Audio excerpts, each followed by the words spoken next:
lifts you high. Yeah. Everything you need, everything you want, everything you think, everything you say. Gospel's TV, spread the word. Yes. Welcome. We are live here in the studios of GLoveRadio.us, coming to you live. And I am seated here. My name is the G. And I have the Honorable also seated across me. So we are going to cross over and welcome Honorable. The item we will delve with this morning is about SEPS boss asked to proceed on leave. The Commissioner of the Custom Excise and Preventive Service, Major General Carl Mode, has been asked to proceed on leave by President John Mahama. A statement by the Minister of Information and Media Relations, Honorable Mama Ayarega, stated that Major General Mode has been nominated as an ambassador designate. He is therefore expected to take his accumulated leave effectively Monday, June 17, 2013. Mr. Isaac Epronti, the Deputy Director of SEPS, has been asked to act as the Commissioner for SEPS as directed by President Mahama. Proceeding on leave, it's quite interesting because from the former administrations, when you are asked to proceed on leave, then you know that you are losing your job. But according to the statement you read, he has been given a ambassadorial position. So let's hope that all is well, and the next person who takes over would do even better than his predecessor. I don't know your take on that. Well, the next person who is going to take over is his deputy. And okay. One of the things that actually tricked my mind is we know SEPS, and there's a lot of areas about this particular department that needs at least some corrections. Everybody that live in Ghana or anybody that deals with SEPS know that their service leaves much to be desired. And if this major has been on the helms of affairs for all these years, and we've been experiencing this mediocre service, it kind of baffles me to get the news that he's being, elevated, instead of probably being sidelined and bringing in more experience or somebody who can be more accountable, but then rather he's been elevated to another position, which is actually a higher position, and then his deputy is being pushed up there. So we basically are not going to see any improvement of service at SEPS. What do you think? I understand where you are coming from, but like I say, let's see what happens when the deputy is given that position, because I believe that maybe for a very good reason they think that the deputy would be able to stand in and do a better job. If he does not deliver, he should be fired. It's as simple as ABCD. It's about time that the government of Ghana took that bold initiative that when you are given a position and you are not able to run that position effectively, you go and let somebody comes. Because if the officers, the subordinate officers, misbehave, they are fired. So I don't see why, if the top ranks are not doing what is expected of them or delivering, they should continue to be there. That's my take. But let's have the next item, if you will, please, sir. Hopefully what you are talking about, but I'm still not very satisfied. New mall to create over 1,000 jobs. This is a news that was published on Daily Guide. West Hill Mall, a retail shopping mall under construction at Waja near Accra, is expected to create over 1,000 jobs upon completion in 16 months' time. Managers of the project have said the facility, which is being constructed on 24-acre land, will be the biggest retail shopping mall in West Africa come October 2014. According to Kofi Sechere, board chairman of WHM, over 300 workers have been employed currently in the construction process. The project employs 5 subcontractors in Ghana and South Africa based in main contract. We expect that by completion of the project, we will have provided jobs for 1,000 Ghanaians. The initial size of the West Mall is 27,000 square meters, but will be increased to 40,000 square meters over time. Mr. Secretary told City and Business Guide in an interview. The project is jointly funded by Delico, a South African company, and the Social Security and National Insurance Trust. 40% of the mall is owned by SSNIT, while 60% belongs to Delico. Well, I'm just hoping that this mall would create jobs, as they have said. Anytime a new project starts, we all see that it's something that brings in employment or employment opportunities for those around. So if the mall will be completed, there will be workers who would also benefit from it. And now, malls are the in thing in Ghana, and we welcome the idea, provided they are able to put things in place, because in Ghana, most of the times projects starts and then they are stalled for one reason or the other, maybe financial reasons and what have you. But it is my prayer that this mall would actually be open as scheduled and be able to give employment to a lot of the unemployed in Ghana. Oh yeah, I agree. I think I am very excited about this project, because this actually is an indication that our nation is actually getting modernized. Malls are some of the things that, when your city is improving in infrastructure, they bring in these things to lift up the face of the city. So Ghana, we need these things. Anything that will create employment, engage the youth, people have something to do, then of course we are making progress. When I saw that a mall to create over 1,000 jobs for the youths in Ghana, I am just so happy that such initiative is being undertaken and is being funded. So since the funding is coming from SSNIT and also a South African-based organization, that tells me that there won't be short of funds, which usually characterize the projects that we normally undertake in Ghana, where sometimes you see a project is being undertaken and the time frame that the project is supposed to be completed is pushed to several years, and eventually the project may not even ever get completed. But it looks like this one, they mean business, and they have given us a specific date and a stipulated amount of time. So we will be holding their feet to that fire and ensure that when the time comes, we want to see that beautiful mall which employs so many people to bring our nation up to a scale. That's very interesting. You're still watching God's Beast TV, coming to you live from Dallas, Texas here. And we are also live on gloveradio.us. We are so excited because, the news of the week is something that we bring to you every Saturday right here on gloveradio.us. Honorable, what is the next item you have? The next item we have on this is 40 Chinese are arrested for galamsey. 40 Chinese nationals have been arrested by the Western Regional Police Command for illegal mining and prospecting in the Kutukurum forest near Prestea in the Prestea-Huni Valley district of the Western region. They told the police they are employees of Ganghua Mining Limited and were contracted to prospect for gold for the Ghanaian holder of the concession in the district. According to the police, the suspects were arrested carrying out galamsey about 100 meters from River Fury, but claimed they were legal prospectors.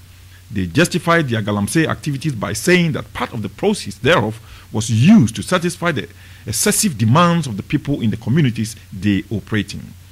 They said out of their activities, for instance, they have provided 6 boreholes for the community to have access to clean water, and also paid allowances of some people teachers in the community. However, they were not able to tell where the gold they mine out of their galamsey activities are being sold. Galamsey, it's a very interesting subject because it's basically illegal mining. And to have foreign nationals converge on our soil and engage in these illegal activities, it will only take place in Ghana, because there is no other country that you can walk in and their very natural resources that holds that country together economically be taken away by illegal miners. Now they are telling us that they are providing boreholes, so they are doing us a favor. You see, when you live in a country where law is not pursued to the T, this is what happens. You get people that walk into your country and bastardize your whole economy anyhow they want. I think they should be deported immediately, not even just keep them there. Send them back to China and let them go and meet Chin Chai Tong back in China. That's my take on this. And then another thing, you mentioned bastardize. That's the word. Me bro, for sorry, oh, very interesting. In fact, I agree. What is going on in Ghana, honestly, is unfortunate. We welcome foreigners into our country. I mean, especially in nearby countries like Nigeria, Ivory Coast. But the treatment that Ghanaians receive in China is just, it leaves little to be desired, to say the least. And these people coming to Ghana, actually, they have helped Ghana in so many ways. I think we have to agree with that. In so many ways. But we don't want their nationals in Ghana coming to Ghana to, compete with the locals. I mean, Galamsey has been in existence for quite some time. I mean, it's been there for a very long time. But the way we go about our Galamsey work, we don't degrade the land because we live there. Usually, the people that live in the neighborhood are the people who prospect for those little concessions. But now these guys have come in with massive machinery. And most of the waters around those communities are polluted. And it's causing harm to the environment.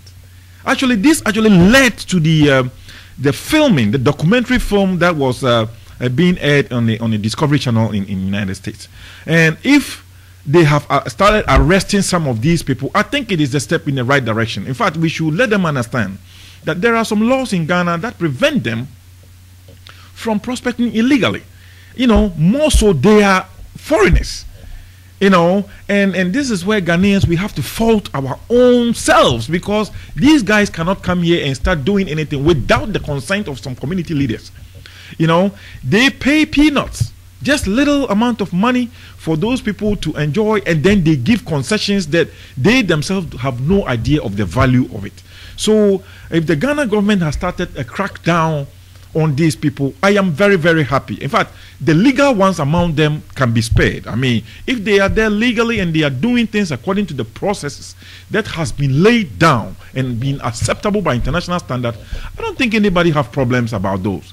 But in a system and in a situation where our lands are being degraded, our water has been polluted, and sometimes to the point of getting into violence, fight with the locals. Not only that, they've killed some locals.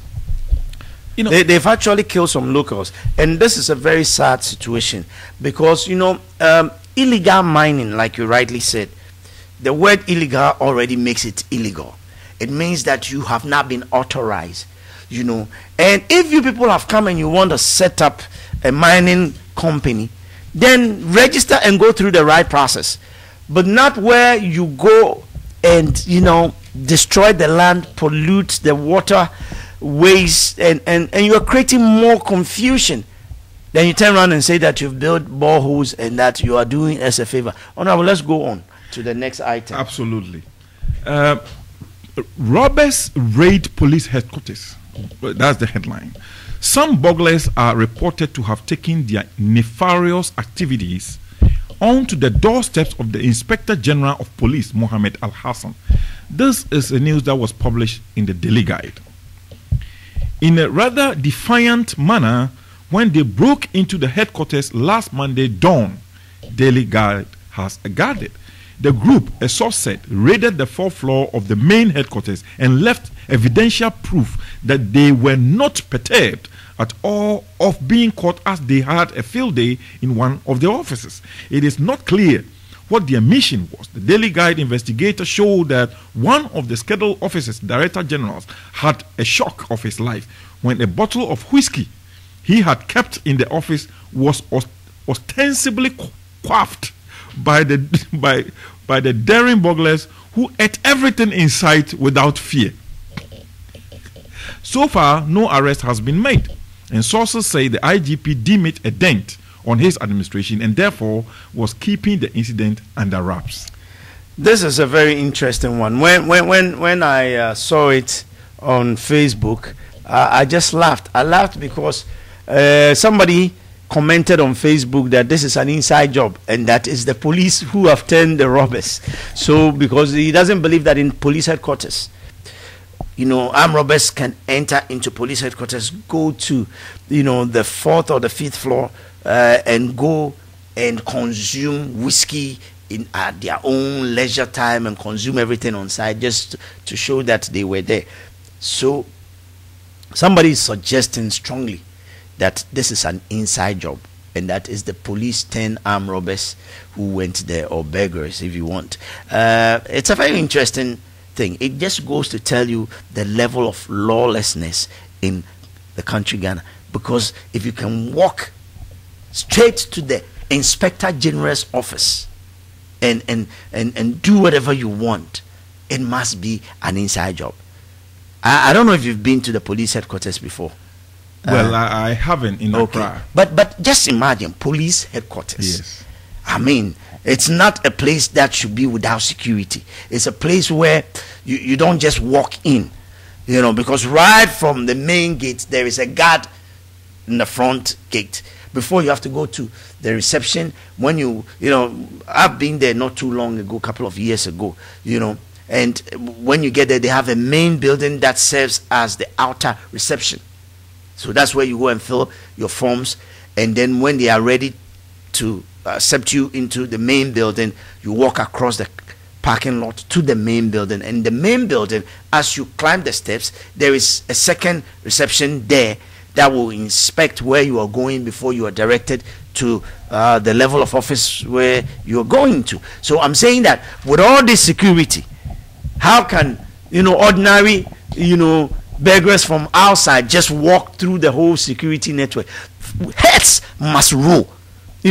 People, because if nobody is fired for this, the IGP should be held responsible. That's my take. But anyway, honestly, when I heard about this, I was really shocked, because police headquarters of all places. Exactly. It's not just an extension police quarters in somewhere like Ofanko. No, this is a headquarters in Accra, where they keep exhibits. Where the police boss himself is. Yes. So what kind of security system? That's what I'm talking about.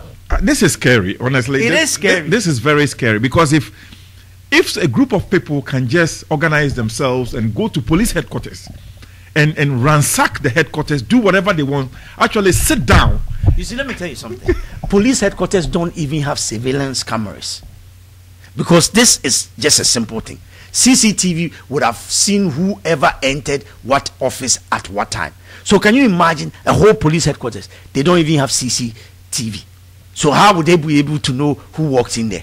As a matter of fact, this actually is something that those of us living here, we have to probably come up with some creative ideas. Maybe we have to take $1 from each person and go ahead and send in some CCTV. To help them buy this type of equipment. Because I disagree. I disagree with you totally. They have budget.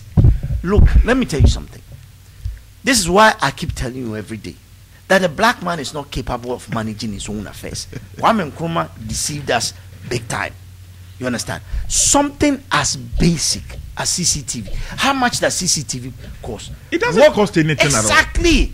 But mismanagement. The people there just think that CCTV is not even important.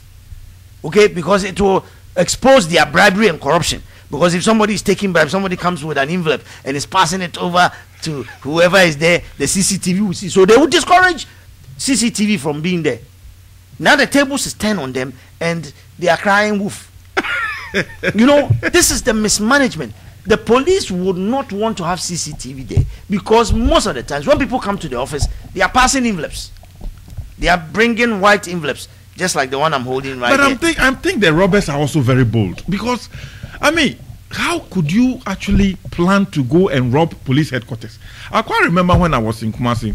When you finish, I'll tell you a case where robbers went to Supreme Court and robbed. I'll tell you that. Supreme Court? I am telling you. You don't know this, but I'll tell you. Oh, then mine is very small, because, in our residence, we used to live in a domain.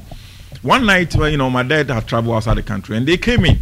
In fact, I had, my mom's, cook stew and everything for me and put it in the freezer. And my mom was not living with us, so every time I have to go in there and gather what I will eat for the week, bread and everything. And they came in and they took everything, including the food in the refrigerator. They ate everywhere. Yes. Even the bread that I will eat in the morning before I go to school, they finished that one too. Because you are captured. You are in captivity. Oh man! But I didn't think that they would be able to take this bold initiative to go to police headquarters because they don't have CCTV. Oh, basically that's it, and the people are aware.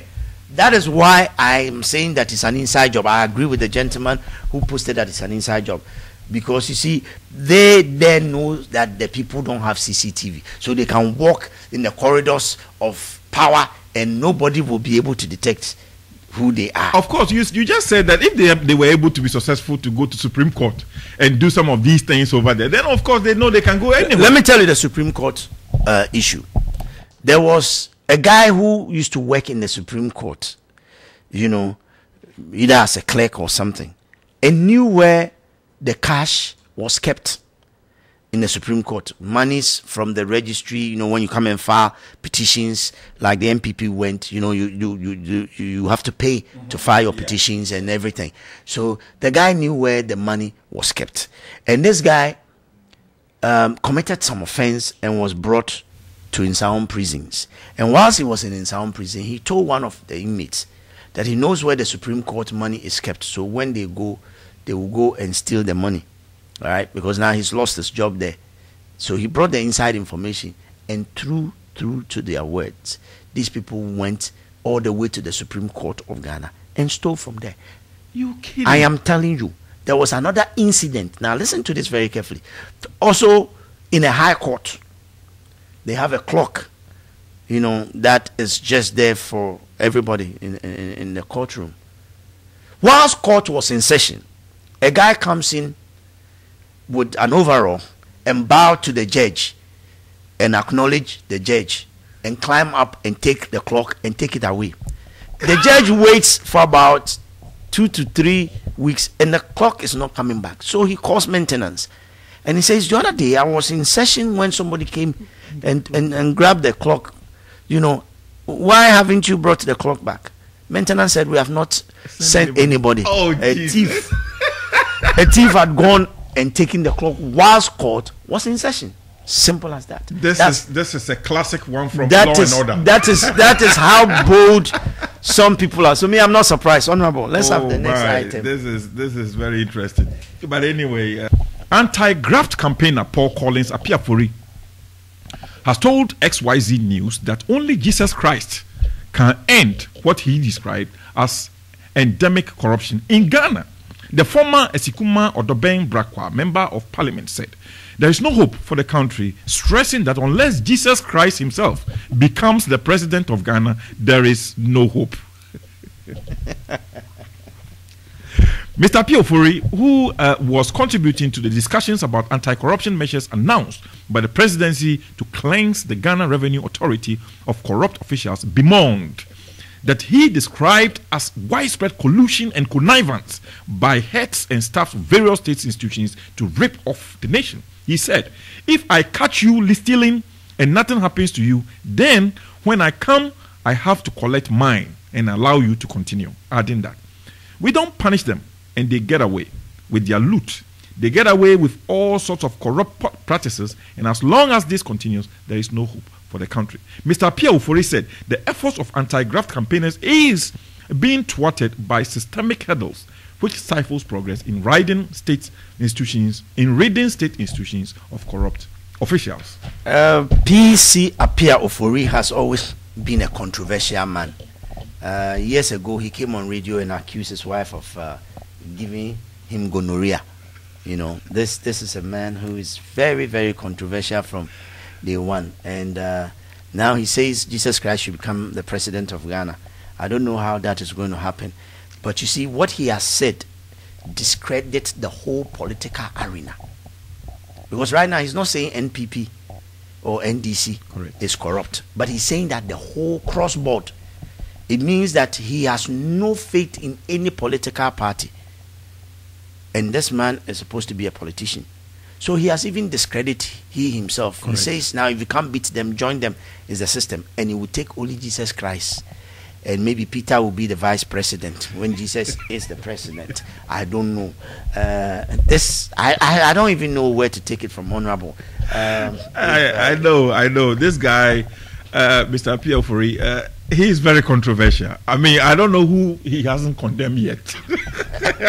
That's why I started with his wife. That the man condemned his own wife. But in a way, he's telling the truth because he knows the system inside and out. Then we are in trouble. then the system is in trouble. When they come out like this, when these politicians come out like this, upon a little provocation, I think somebody provoking. And they come out and make these allegations. They forget so many things that they themselves are part of the whole thing. Exactly. And he is talking about unless Jesus. How can Jesus come and become president of Ghana? Unless it is only God who knows. Unless we will continue. So in a way, what he is telling us is that it's unfortunate, but our system is so terrible and it's so bad, and it has gotten to a point that probably it is beyond repairs. But I can say that it is not beyond repairs. It is up to us Ghanaians to change our attitude. But for now, we know clearly that it is not going to change because we know that our education system is not being actually established in a way that in 20 years we will see a difference of leadership. It is going to be the same. So the next 20 years, if you are experiencing the same thing, don't get confused, don't get frustrated, because that is what we are actually planting right now, and that is what we are going to reap. All right. Today we are almost coming to the end. We are going to talk about something that took place here just this past weekend, and it's about the Asante-Man Association here in DFW. When we started the program, I mentioned the name Nana Bequin Kokoto, and you didn't know who I was talking about. Nana Bequin Kokoto is Honorable seated right here. Honorable is now the Achiamehene of Dallas Fort Worth, and we are going to be talking about that. We have a few more minutes to wrap up, and we want to use that. Nana Bequin Kokoto. We are going to change the dialect because when we come to Nana Bequin Kokoto, we have to speak in our traditional language. Into Nana Bequin Kokoto, Nana Memawakwaba, Benjamin Nana Utrinkwa Nidikai. Medase. Say Memendane de Nema Bufaso, Bunkam here. My fate, Nanani Krafna, nephew, oh, switch there. Omahine tepa omahine sai na hu dwumadie ni dwumadie ni die no kure ni nyame anim said ye di hihye so no eno kure ni obi oba bibia no na ni je obi aso ani soye na otumfo so ye yadom ma nanam sini na natepa hene ye mekana na atwenewa ampem ono so ba ya obema bibia koso pepepepepepepepepepe na no kure ni said ye na tie no na sewani na won a eba ye bebre wo honom kura na bibise no wo hunu bi da na ampanso se wo hunu bi da sanse enya ade bi a etasi na DFW ha sei no ye ekoba ye ne se na ote yakonwa so wa ye DFW Asante-Man yakonwa no otwa nani hwe dan nti ekoba asa na se yesi wo hene foforo na wo hene foforo no so a oba no ono so de ne nkrofo a opese oni omuye adwuma ne nam eno ne ma ekoba se yeyi nkrofo bi a yefin so mu dimu e wo DFW ha na unyame nchade me a meti hayi me so yeyi me se me meye achiame ehene enti ye no ma eye kama yie pa na amfo yeyi yeyi Asante-Man hene a wo Dallas Fort Worth ha yeyi Asante-Man kronti hene ye na Nasare ono so what area ha dia ene ewunim nipa kra meka no yeyi Asante-Man akwamu hene ono nana agenim sekire popro a otoso mienu ono so ewo ho yeyi ye jase hene yeyi benkum hene yeyi nifa hene na enu achi no so ema no so ye wo nana hema wa hadada ono so kra no yese otumfo yi nanam sini ma oba yenti no ono so efasa akwan no so esuaye ekire no afei nso so ne ye wo adoahema ne jase hema ne won a ekeka ho nyina obia esuaye kire na tepa hene nti na eye bibia na edi mu yie papa you video so ebeba out a won so kura no wo ha bia wo be pese wo be tobi ahwe a menua fa usika to ho na ebeba out e ban so a wabomodea apebi ato yo Nana Bekwin Kokoto yes yedase nana hu ye if say die kwa wo no enyem ofredin sadati ogidigidi yes sadati wo no sebe ye be yiw nana kura no a ye hwe usu ni se de wotie usu ni oban esese usu ni oban hu o ban krofo to nwuram sanity sanse ye nyagro na ye ka no ye akon na ye ko ye fe no gidigidi no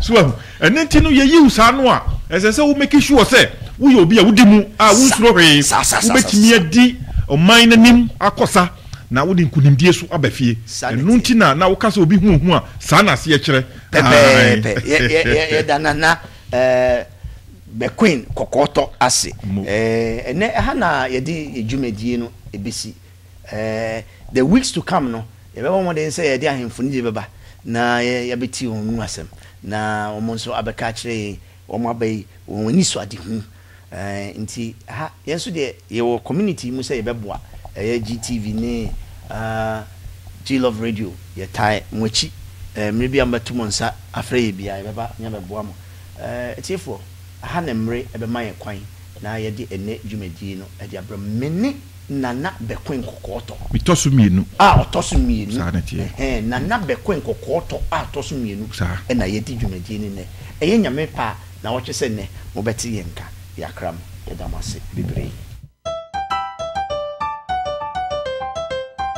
Gospels